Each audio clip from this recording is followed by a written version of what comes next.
Assalamualaikum warahmatullahi wabarakatuh.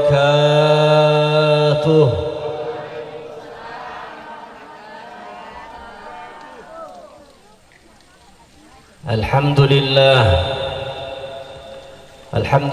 ala hadzal ijtima' wa nas'aluhu tabaraka wa ta'ala kamal al-intifa'. الحمد لله الذي هدانا لهذا وما كنا لنهتدي لولا أن هدانا الله. أشهد أن لا إله إلا الله وحده لا شريك له، وأشهد أن سيدنا محمدا عبده ورسوله. اللهم صل وسلم وبارك على سيدنا محمد مفتاح باب رحمة الله عدد ما في علم الله، صلاة وسلاما دائمين بدوام ملك الله وعلى آله وصحبه ومن والاه. سبحانك لا علم لنا إلا ما علمتنا إنك أنت العليم الحكيم. رب اشرح لي صدري ويسر لي أمري واحلل عقدة من لساني يفقه قولي. Alhamdulillah, limpahan syukur kita panjatkan kehadirat Allah Subhanahu wa taala atas limpahan rahmat nikmat karunia Allah Subhanahu wa taala yang begitu banyak, atas limpahan nikmat Allah yang tak terhitung jumlahnya, sehingga Allah Subhanahu wa taala berfirman, wa in ta'uddu ni'matallahi la tuhsuha. Kalau kalian ingin menghitung nikmat Allah yang Allah berikan kepada kalian, niscaya kalian tidak akan pernah sanggup untuk menghitungnya.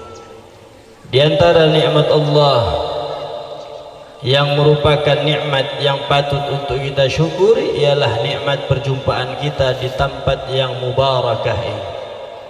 Maka berjumpanya kita alhamdulillah, ini merupakan nikmat Allah Subhanahu wa taala. Tadinya kita tidak kenal, dijumpakan di sini menjadi kenal. Kita dipilih hadir, berjumpa, berkumpul di majlis yang mubarakah, tempat yang muqaddas, tempat yang disucikan oleh Allah Subhanahu wa taala, di pondok pesantren, tempat belajar ilmu syariatnya Allah Subhanahu wa taala, tempat yang menjadi nadrahnya penduduk langit. Ini bahkan dalam riwayat dibilang, kalau di bumi itu ada majlis ilmu, apalagi pondok pesantren. Pondok pesantren itu tempat belajarnya ilmu. Kalau majelis ilmu cuma beberapa saat saja. Kalau di atas bumi itu ada tempat belajar ilmu, membahas ilmu, itu dipandang sama penduduk langit sebagaimana kita memandang ke langit. Di situ ada bintang. Tadinya Parigi ini tidak dipandang sama penduduk langit. Apain, ada hal apa para malaikat mau lihat Parigi? Ada alun-alunnya. Tidak butuh malaikat sama alun-alun seperti itu. Tapi begitu ada pondok pesantren di Parigi, 1 pondok pesantren, 2 pondok pesantren, para malaikat melihat bintang sebagaimana kita melihat di situ ada cahaya. Di Parigi ada cahaya. Subhanallah. Alhamdulillah atas mauna Allah Subhanahu wa taala diringankan langkah kita untuk hadir di tempat yang mulia, tempat pondok pesantren belajar ilmu agamanya Allah Subhanahu wa taala. Juga merupakan satu nikmat Allah yang paling azim, nikmat Allah yang paling agung, nikmat Allah yang paling besar ialah nikmat menjadi umatnya Rasulullah sallallahu alaihi wasallam. Allahumma salli wa sallim wa barik alaihi wa ala alihi. Salawat serta taslim semoga senantiasa tercurahkan keharibaan junjungan kita, guru besar kita, pembimbing kita, pemberi syafaat di yaumil qiyamah, baginda Nabi besar Muhammad sallallahu alaihi wasallam beserta para sahabat, keluarga dan pengikut-pengikut beliau yang setia hingga akhir zaman. Hadirin hadirat yang dimuliakan oleh Allah Subhanahu wa taala. Ini kalau saya lihat sudah loyo kayaknya, semangatnya sudah turun. Dari jam 2 Ustaz ya. Al-Faqir, kami mohon maaf yang sebesar-besarnya atas keterlambatan kami hadir di tempat yang mulia ini. Alhamdulillah kita berkumpul di sini dalam rangka memperingati hari Ashura. Ya, kita tahu hari Ashura. Asyara itu bahasa Arabnya 10. Hari Ashura yaitu 10 bulan Muharram. 10 bulan Muharram. 10 Muharram ini begitu banyak peristiwa terjadi di dalamnya. Ya, diselamatkannya Nabi Allah Musa, sehingga kita disunnahkan berpuasa. Ada yang puasa di sini? Alhamdulillah. Jadi Rasulullah suatu ketika pernah bertanya sama Yahudi, ngapain kalian berpuasa? Kami berpuasa. Kenapa berpuasa? Hari ini Musa diselamatkan sama Allah. Apa kata Rasul? Nahna ahaggu bi Musa minkum. Kami lebih layak kami atas Nabi Musa daripada kalian. Lalu Rasulullah memerintahkan sahabat-sahabatnya untuk berpuasa di hari Ashura. Tapi Rasulullah itu selalu menyalahi persamaan sama Yahudi. Kalau Yahudi puasa 10, Rasulullah dia puasa 10 juga, tapi dia ikutkan dengan 9. Jadi 9 dan 10. Hadirin hadirat yang dimuliakan oleh Allah Subhanahu wa taala, ini hari Ashura. Kemudian begitu banyak fadilah, keutamaan yang dilakukan pada hari ini, termasuk di bulan ini, yaitu bulan Muharram. Bulan Muharram itu bulan apa itu? Adik-adik, bulan Muharram bulan apa? Bulan Masehi atau bulan Hijriah? Pada hafal tidak ini? Bulan Hijriah? Tidak. Kalau Masehi kita hafal Januari, Februari, Maret, April, Mei, Juni, Juli, ya. Padahal mungkin tidak ada urusannya dengan kita punya agama, ya, fadilahnya tidak ada. Tapi bulan Hijriah itu berhubungan semua dengan kita punya ibadah, berhubungan dengan puasa, berhubungan dengan haji, berhubungan dengan tahun baru Islam. Maka sungguh meruginya orang yang mengaku Islam tapi tidak mau menghafalkan bulan-bulan dalam Islam. Allah Subhanahu wa taala berfirman, "Inna iddatash syuhur 'indallah 12." Ya, sesungguhnya jumlah bulan di sisi Allah itu ada 12. Ada berapa? 12 bulan. Coba kita hitung sama-sama. Kalau Masehi sudah kita hitung, semua tahu. Bulan Muharram, bulan Hijriah. Dimulai dari Muharram, kemudian Safar, kemudian Rabiul Awal, kemudian Rabiul Akhir atau Jumadil Tsani, kemudian Jumadil Awal, Jumadil Akhir, Rajab, Sya'ban ke-8, Ramadan ke-9, kemudian Syawal, Dzulqa'dah sama Dzulhijjah. 12 bulan ini harus kita hafalkan. Ibu-ibu ajarkan anak-anaknya, suruh hafal Muharram, Safar, Rabiul Awal, Rabiul Akhir, Jumadil Awal, Jumadil Akhir, Rajab, Sya'ban, Ramadan, ya, Syawal, Dzulqa'dah, Dzulhijjah, sampai anak-anak itu hafal. Nanti tahu Muharram itu tahun baru Islam, Sya'ban itu terjadi peristiwa yang berada di bulan Sya'ban apa? Terbelahnya ada yang tahu peristiwa apa yang terjadi di bulan Sya'ban? Biasa kita bilang nisfu Sya'ban, tahu? Jadi Rasulullah bilang inna, sesungguhnya bulan Rajab itu bulannya Allah, Sya'ban bulanku, Ramadan bulan umatku. Yang berhubungan dengan Sya'ban apa? Peristiwa besar terjadi, terbelahnya bulan. Rasulullah membelah bulan di bulan Sya'ban. Ramadan, yang berhubungan dengan Ramadan, diwajibkan berpuasa. Syawal, hari raya Idul Fitri. Dzulqa'dah, Dzulhijjah, musim haji. Ya, dari Syawal, Dzulqa'dah, Dzulhijjah itu musim haji. Niat hajinya di situ. Nah, ini jadi harus kita hafalkan, ajarkan anak-anak kita, supaya mau menghafalkan ini bulan-bulan Hijriah, bulan-bulan Islam. Lalu di dalamnya Rasulullah bilang, Allah berfirman, dan ini ayat Quran, nasnya langsung Al-Quran, jumlah bulan di sisi Allah itu 12 bulan. Namun di antara 12 bulan itu ada 4 yang hurum. Apa itu hurum? Maksudnya mulia, dihormati. Hurum itu maksudnya terhormat. Ya, hurum, hormat. Orang Indonesia bilang terhormat. Dari 12 bulan itu ada 4 bulan yang dipilih sama Allah sebagai bulan terhormat. 3 diantaranya berturut-turut, yang 1 Farat itu sendiri. Apa yang berturut-turut? Dzulqa'dah, Dzulhijjah sama Muharram. Yang 1 lagi sendiri, yaitu Rajab Farat. Semuanya bulan itu mulia, tapi dibalik semua bulan itu dipilih 4 yang lebih mulia lagi. Ya, sehingga Rasulullah SAW bersabda untuk bulan Muharram, ya, siapa saja orang man shoma akhir yaumin min Dzulhijjah. Jadi bulan kemarin Dzulhijjah, sekarang Muharram. Siapa orang, kata Nabi Muhammad, ini disebutkan oleh Al-Hafidz Ibn Hajar, mengatakan bahwasanya Rasulullah SAW bersabda, siapa orang yang berpuasa di hari terakhir bulan Dzulhijjah dan di hari pertama bulan Muharram, berarti tanggal 30 Dzulhijjah atau 29 Dzulhijjah dan 1 Muharram, itu Allah jadikan puasanya kafara sab'ina sana. Allah jadikan puasanya itu penggugur dosa-dosa selama 50 tahun. 50 tahun.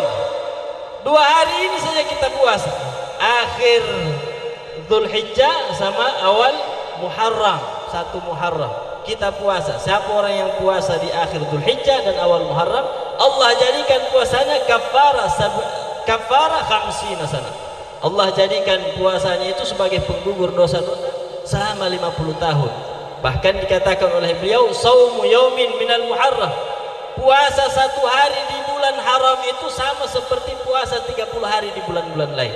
Ada berapa bulan yang hurum tadi, bulan yang dimuliakan? Ada 4. Rajab termasuk, Dzulqa'dah, Dzulhijjah sama Muharram. Kita puasa 1 hari, ya, di bulan ini itu sama kalau di bulan-bulan lain kita berpuasa sebanyak 30 hari. Untung tidak? Untung. Sehingga berpuasa di bulan Muharram ini termasuk puasa paling afdal setelah Ramadan.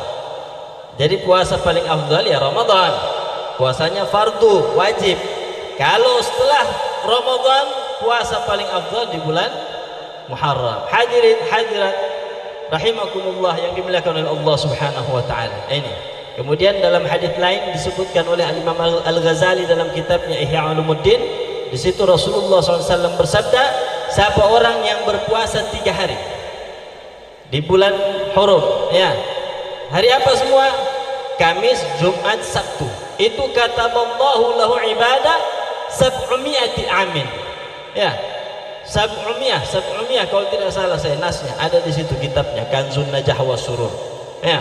Siapa orang yang berpuasa 3 hari di bulan yang dimuliakan sama Allah Subhanahu wa taala.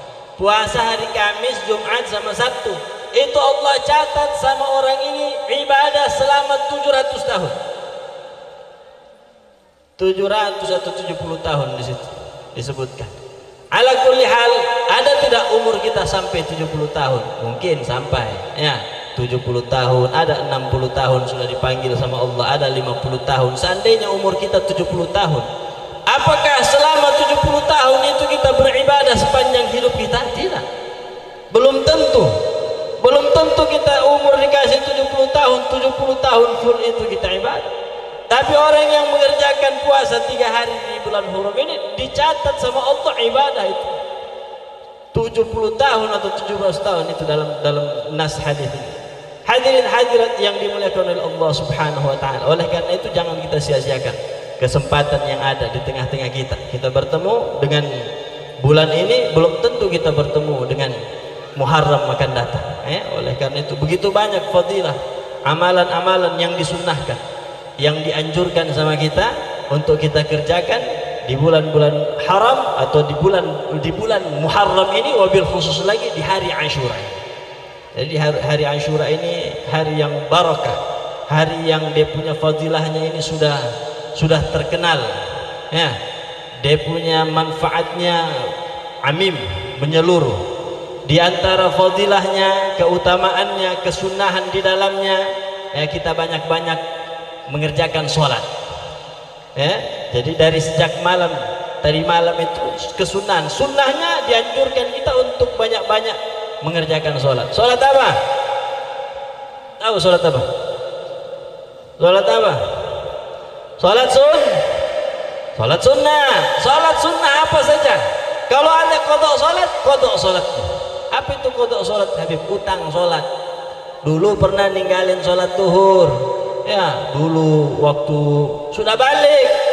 Saya dulu umur 20 tahun balik. Saya sering tidak sholat subuh, tidak sholat zuhur, tidak sholat maghrib, tidak pernah sholat. Begitu umur 40 tahun sekarang tobat sama Allah. Tobat tidak menggugurkan kewajiban yang kita tinggalkan. Tobat tidak menggugurkan kewajiban yang kita tinggalkan. Ini namanya utang sholat. Wajib qadha, tetap wajib qadha. Jadi uzur meninggalkan sholat cuma 2 saja. Ketiduran, kelupaan. Maksudnya uzur tidak ada dosanya, qadhanya wajib. Ketiduran, kelupaan. Dulu kita bukan ketiduran, bukan kelupaan, meninggalkan sholat, namanya mughassir, melalaikan sholat. Melalaikan sholat ini hukumnya dosa, qadhanya tetap wajib, dosanya tetap ada. Beda kalau meninggalkan sholat karena uzur.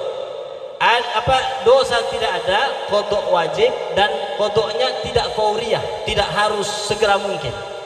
Tapi kalau meninggalkan sholat karena lalai, dosanya ada, qadha wajib, dan qadhanya gantinya harus fauriyah. Kalau ada utang sholat yang kita banyak, utamakan yang wajib daripada yang sunnah. Jangan juga kita sholat sebanyak-banyaknya tapi utang sholat kita lupa. Kita punya utang sholat, jangan kerjakan qadha, baru kita kerjakan sunnah juga, lebih afdal, baiknya seperti itu. Ya, bangun tengah malam, mau tahajud, bangun habis sholat isya, makan istirahat sedikit, tidur, bangun tengah malam mau tahajud. Ingat, dulu saya banyak sholat yang saya tinggalkan, subuh, zuhur, asar, maghrib, isya. Kerjakan di malam hari itu, sholat subuh, pakai qomat kalau mau qomat, kalau tidak apa-apa. Habis itu sholat, usalli fardhu subhi rak'ataini mustaqbilal qiblati qada'an lillahi ta'ala. Saya niat usalli fardhu subhi. Orang-orang tidur, mana ada yang tahu kita sholat subuh? Ya, sholat subuh, Allahu Akbar, salam berdiri lagi, kita kerjakan sholat zuhur, niat seperti biasa, usalli fardhu dhuhri 4 raka'atin mustaqbilal qiblati qada'an lillahi ta'ala, Allahu Akbar, 4 rakaat, salam, bangun lagi sholat asar, bangun lagi sholat maghrib, bangun lagi sholat isya, habis itu tutup dengan witir. Kenapa? Semua sholat yang kita kerjakan tadi, subuh, zuhur, asar, maghrib, isya, itu dihitung tahajud. Kalau kita sholatnya tahajud, kita tidak dapat qadha sholat. Tapi kalau kita qadha sholat, ingat, setiap sholat apa saja yang kita kerjakan setelah sholat isya dan setelah sholat tidur malam, setelah tidur malam, itu dihitung tahajud. Yang penting habis sholat isya, tidur, bangun tidur, mau sholat apa saja, sholat tasbih dihitung tahajud, sholat qadha, sholat subuh, sholat zuhur, kita dapat qadha sholat, kita dapat juga tahajud.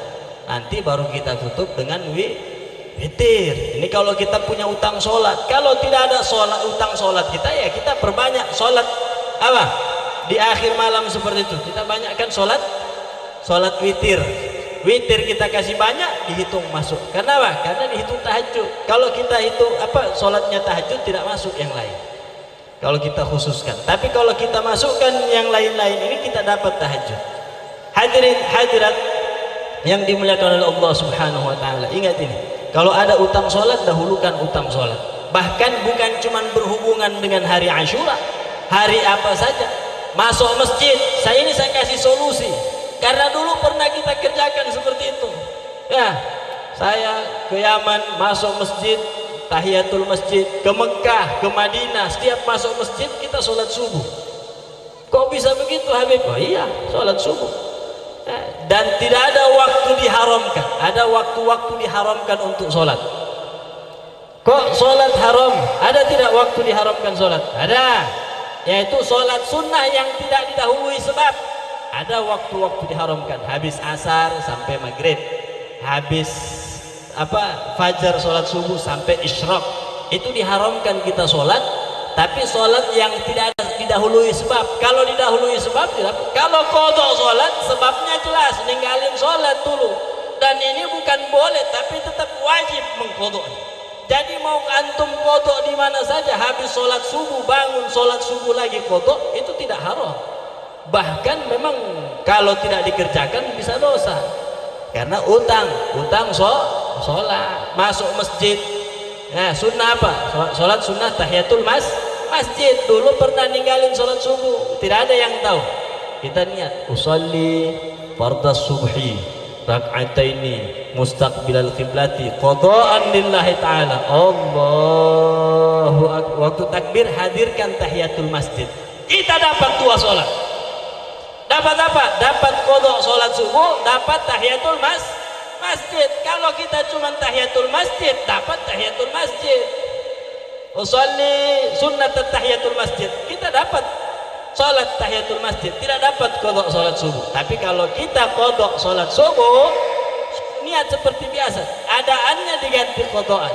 Adaan itu dalam waktu, qadha itu di luar waktu, mengganti waktu yang gugur. Pernah kita kerjakan. Dan tidak ada orang mau cari tahu sholat apa kau tadi, tidak ada. Yang tahu hanya kita sama Allah. Kunutnya bagaimana Habib? Kunutnya biar antum kunut sesingkat-singkatnya kunut. Kunut ini tetap disunahkan walaupun sesingkat-singkatnya kunut. Bagaimana singkatnya kunut? Allahumma gfirli ya ghafur. Itu sudah dihitung kunut. Jadi pas dari ruku, sami Allahu liman hamidah, tidak usah angkat tangan. Kalau angkat tangan ketahuan nanti, oh ini orang qadha sholat subuh. Dulu dia tidak kerjakan sholat subuh, dia kerjakan di sini. Tidak usah. Jadi atau orang bilang, wah ini aliran apa lagi di tahiyatul masjid pakai kunut. Jadi fitnah nanti. Tidak perlu kita angkat tangan, cukup kita dalam hati Allahumma gfirli ya ghafur, kunut sudah. Habis itu sujud. Kita dapat qadha sholat subuh, kita dapat juga sholat tahiyatul masjid. Ini pentingnya ini sholat. Jadi di bulan Muharram, ya, pada hari Asyura ini salah satu anjuran yang dianjurkan untuk banyak kita lakukan yaitu sholat. Nah, tentunya kalau disuruh banyak sholat, pasti sholat sunnah. Bisa jadi sholat wajib, bisa, yaitu utang sholat yang pernah kita kerjakan semuanya sebanyak-banyaknya. Tidak ada orang kalau misalnya kita malu di masjid, bapak-bapak habis sholat zuhur mau sholat zuhur lagi malu, atau takut menimbulkan fitnah, bicaranya orang aliran apa ini habis sholat zuhur lagi. Ya, pulang ke rumah dia sholat zuhur lagi, qadha. Yang pertama ada, yang kedua qadha. Habis sholat asar dia mau asar lagi, boleh. Waktu dilarang itu untuk sholat, iya sholat sunnah yang tidak ada dahului sebab. Ini dahului sebab, qadha kok wajib hukumnya, boleh. Habis asar dia sholat asar lagi, boleh. Ya, jadi kalau tempatnya, kalau kita biasanya kan kalau ada orang habis sholat asar salam sholat sunnah kan heboh biasanya. Ini sholat apa ini, sunnah habis asar? Memang dilarang, tidak boleh ada sholat sunnah habis asar. Tapi kita husnudzan, mungkin orang ini mengerjakan sholat, ya sholat yang membolehkan seperti sholat yang ada didahului sebab atau sholat qadha. Nah ini pentingnya tadi.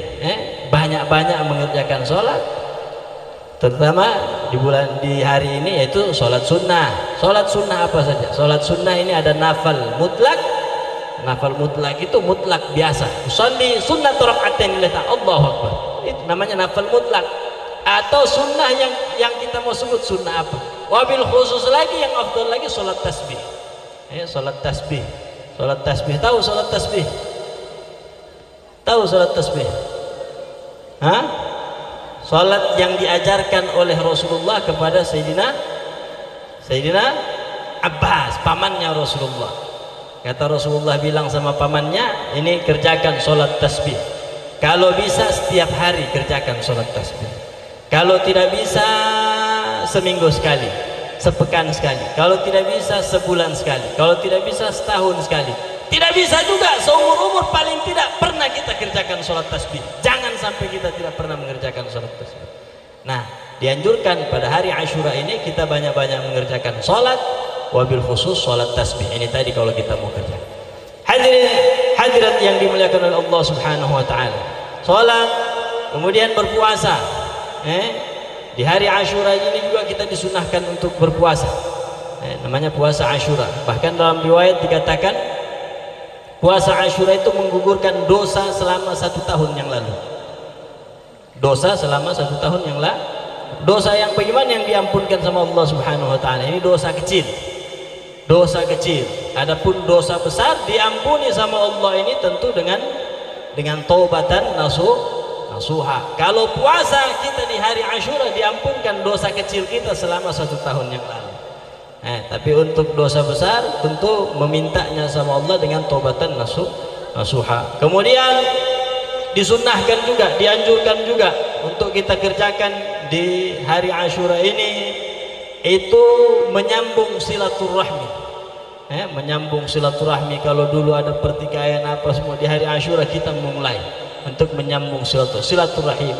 Kemudian apa lagi? Wa ziyaratul alim. Kalau kita tahu di kampung kita, di negeri kita, di daerah kita ada orang alim, ada ulama, ada saleh, dianjurkan untuk kita untuk menziarahinya. Kalau kita di Hadramaut itu, kalau hari Asyura itu kita ziarahi Habib Abdullah bin Syihab, Habib Salim Asyatri, Habib Sa'ad Al-Idrus, Habib Idrus bin Sumit.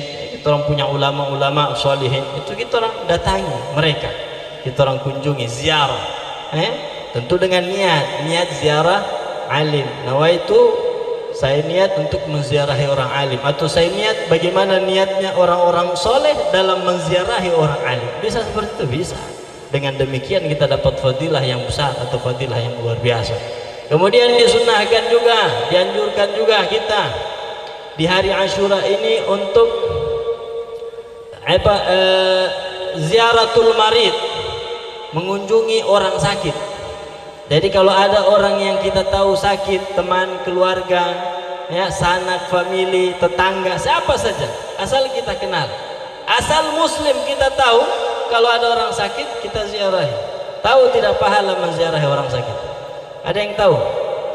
Menziarahi orang sakit pahalanya seperti sholat sunnah 1000 rakaat. Ada yang mampu sholat 1000 rakaat di sini? Ada yang mampu sholat 1000 rakaat? Ada yang mampu sholat 1000 rakaat? Ada yang mampu? Insya Allah nanti mampu. Kita punya aulia dulu ada yang sholat sampai berapa ribu rakaat, luar biasa. Kita mungkin saat ini belum mampu, tapi kita niatkan Allah kasih kekuatan sama kita untuk banyak mengerjakan sholat.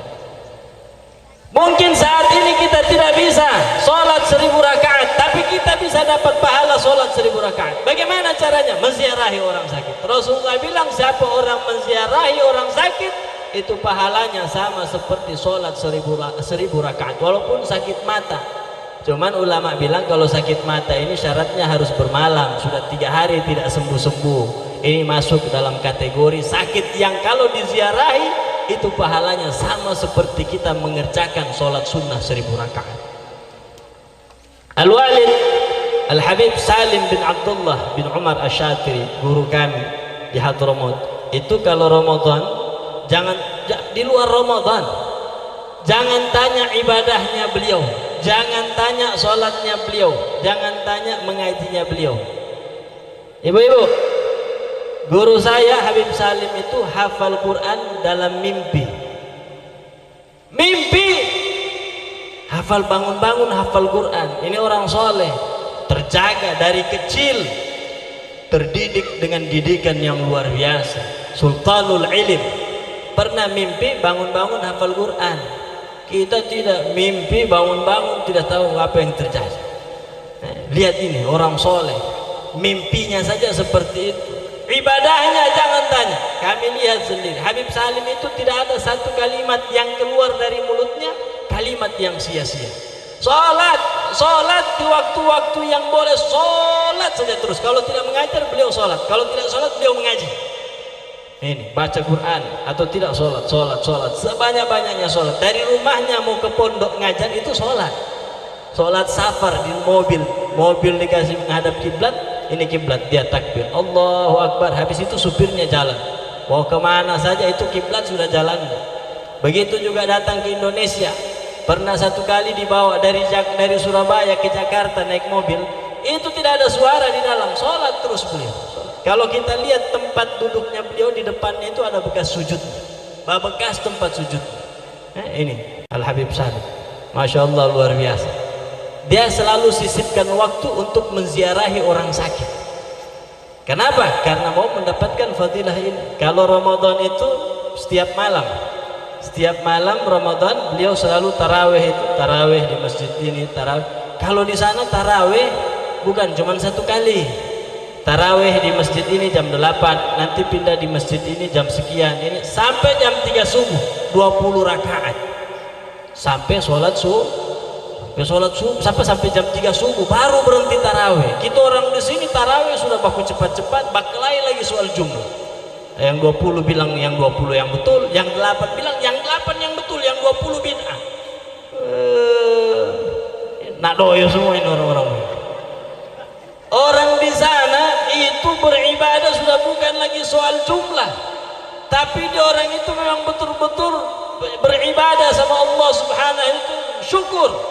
Mereka bersyukur bisa bertemu dengan Ramadan. Dia orang sudah tidak pikir jumlah lagi, berapa jumlah rakaat yang dia kerjakan. Apa itu syukur? Sarful abdu jami'a ma an'amallahu fima khuliqa li ajlihi, itu syukur. Seharusnya kalau kita bersyukur sama Allah, syukur itu usaha dalam mengaplikasikan nikmat, usaha dalam mewujudkan nikmat. Untuk apa nikmat itu diberikan? Itu syukur. Dikasih surban, ini saya kasih surban, dia pakai pergi sholat, ini namanya orang bersyukur. Dikasih surban, ini surban buat kaum, dia pakai memancing, tidak sembahyang, ini bukan orang yang bersyukur. Kenapa? Tidak menempatkan nikmat pada tempatnya.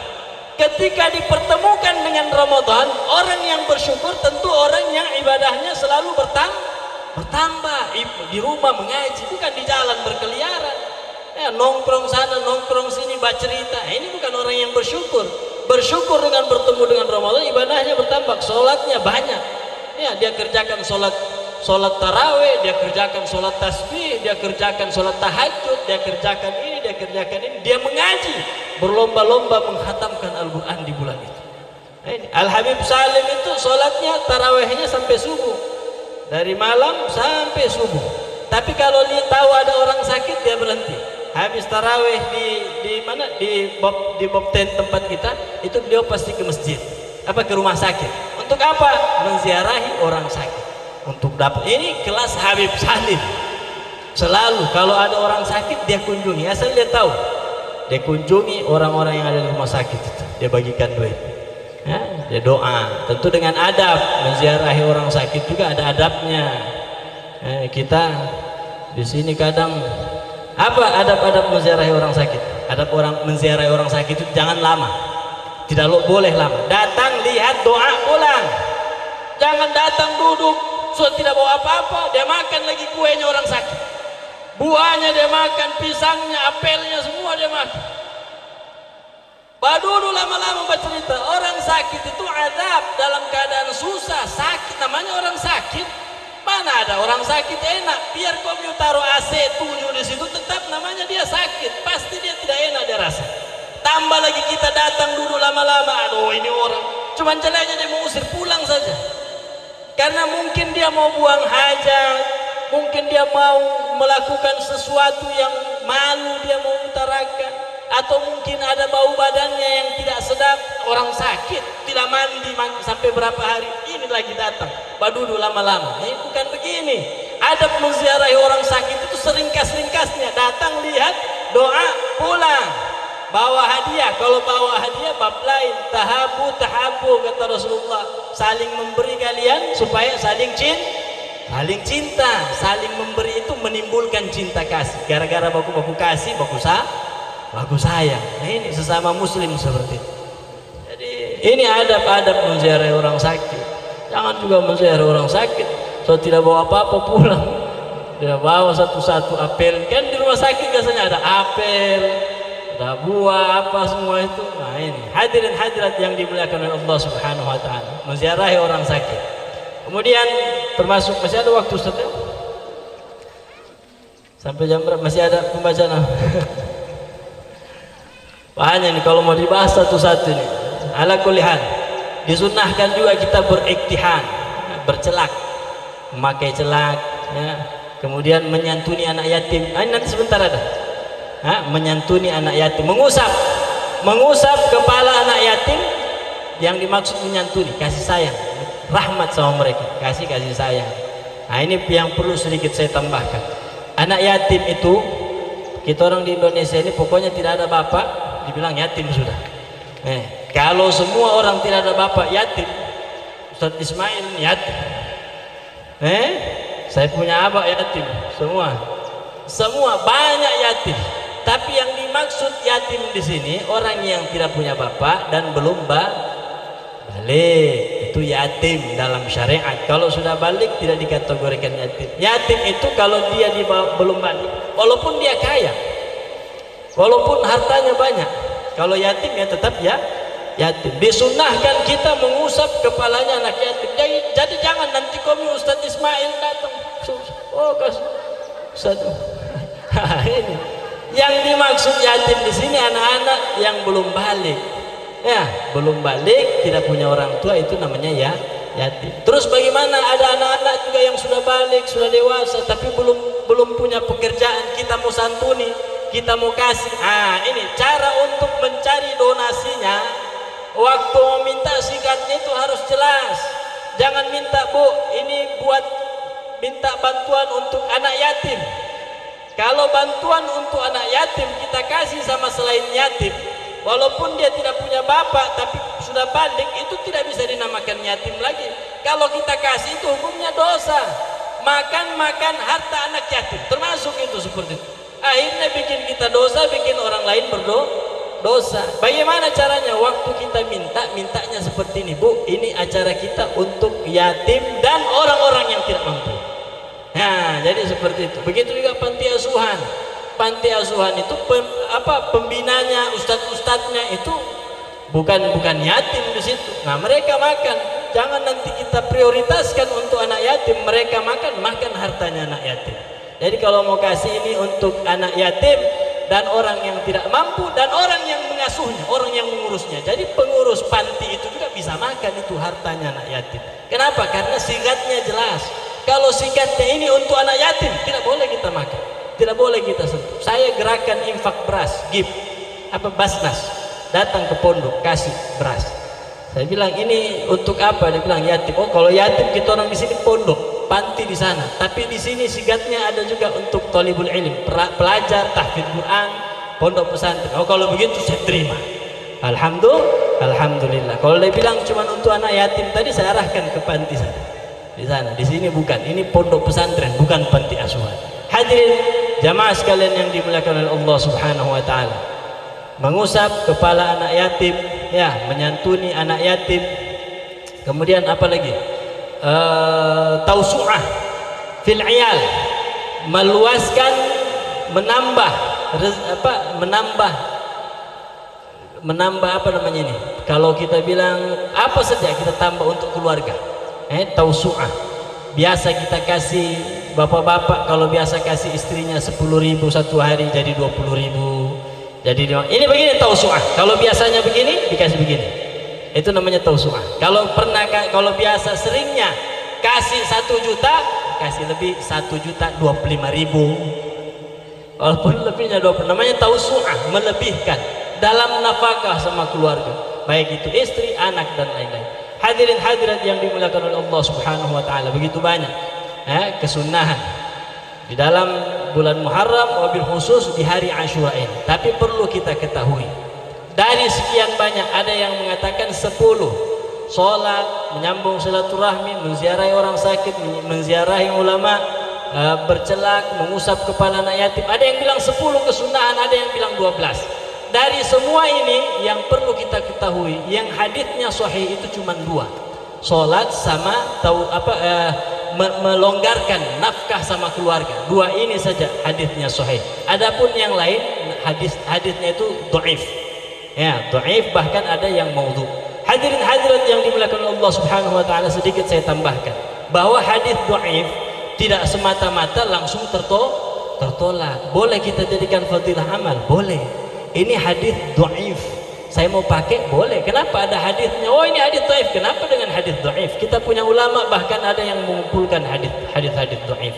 Ya, untuk apa? Untuk dijadikan fadilah amal, cuman tidak bisa dijadikan istinbat hukum. Ya, saya dulu pernah dibilang sama orang itu, kalau ada orang azan asyhadu anna Muhammadar Rasulullah, ada orang baca terus kukunya dikasih begitu. Itu ada hadisnya, jangan salah, ada hadisnya.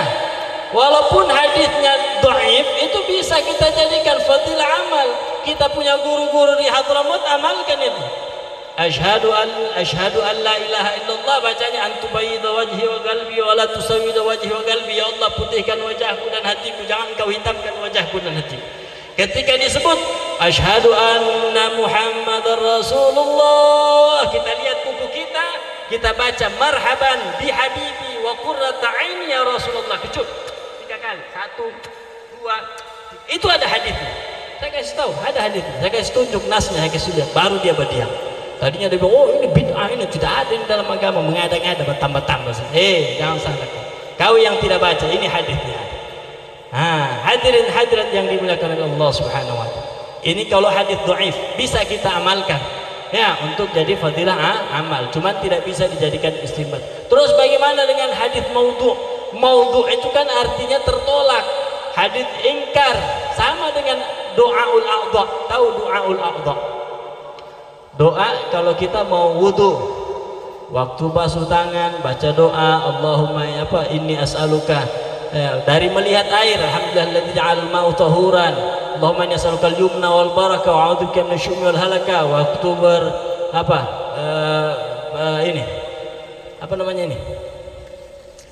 basuh tangan, waktu membasuh tangan juga Allahumma a'tini kitabi biyamini, ya, wahasibni hisaba yasira, ya Allah kasih kitabku di tangan kanan, hisab saya dengan hisab yang ringan. Ya Allah jauhkan, jangan kau kasih kitabku dari kiri, jangan hisab dengan hisab yang berat. Ini doa, hukumnya semuanya hadisnya maudhu. Hadisnya maudhu. Waktu basuh wajah niatnya di situ, nawaitul wudu li raf'il hadatsil asghar lillahi ta'ala. Basuh wudu basuh wajah, habis itu kita doa Allahumma bayyid wajhi kama tubayyidu wujuha awliyaik. Ya Allah putihkan wajahku di hari engkau memutihkan wajah-wajah kekasihmu. Jangan engkau hitamkan wajahku di waktu engkau menghitamkan wajahnya musuh-musuh. Ini semua hadisnya maudhu. Tapi ulama kita, Imam Al-Ghazali, thariqahnya itu tetap mengamalkan ini. Bagaimana cara kita keluar agar keluar dari ikhtilat, agar keluar dari perbedaan tidak bertabrakan dengan muhadditsin, kita amalkan ini bukan karena hadis tapi karena doa. Doa itu di mana saja kita boleh, bahkan doa apalagi ini doa baik yang kita baca semuanya baik. Jadi kalau kita wudu kita tetap amalkan. Ini doa-doa kita amalkan. Kenapa kau baca doa itu? Itu kan saya amalkan ini karena saya berdoa. Saya minta sama Allah bukan karena hadis itu. Hadis itu memang mungkin ulama menghukumi maudhu', tapi saya bukan berdoa karena hadis itu, tapi karena saya berdoa karena saya memang meminta sama Allah supaya dikasih kitab dari tangan kanan saya, dijauhkan kitab dari tangan kiri saya, diputihkan wajah saya di hari kemudian, dikuatkan kaki saya, dibantu ketika menyeberangi sirat, dikasih saya perlindungan di hari tidak ada orang mendapatkan perlindungan dan lain-lain. Itu kan doanya semuanya luar biasa. Hadirin hadirat yang dimuliakan oleh Allah Subhanahu wa taala. Ini kalau kita bahas sampai habis Isya tidak selesai. Ala kulli hal, semoga apa yang dapat kami sampaikan pada hari ini dapat bermanfaat buat kita sekalian, wabil khusus buat Al-Faqir sendiri. Lebih dan kurangnya kami mohon maaf. Allah ma'afina wa tuhfina wahfadna wa sunna wa wafiqna wahdina wa gawina wa agina wa shfina wal muslimin. Allahumma kfina wa iyahum jami' syarra masaibid dunya wad din. Allahumma askina al-ghitha wa rahmah wa la taj'alna minal ghanitin. Allahumma aslihna wa aslih man fi salahi salahu lil islam wal muslimin. اللهم لا تهلكنا وعجل لنا بدوام نصرنا على أنفسنا وهوائنا وشيطاننا وعدائنا حسادنا والحاقدين علينا والمنافسين لنا وهلاك أعدائنا من الإنس والجن وهلاك من في هلاك صلاح للإسلام والمسلمين.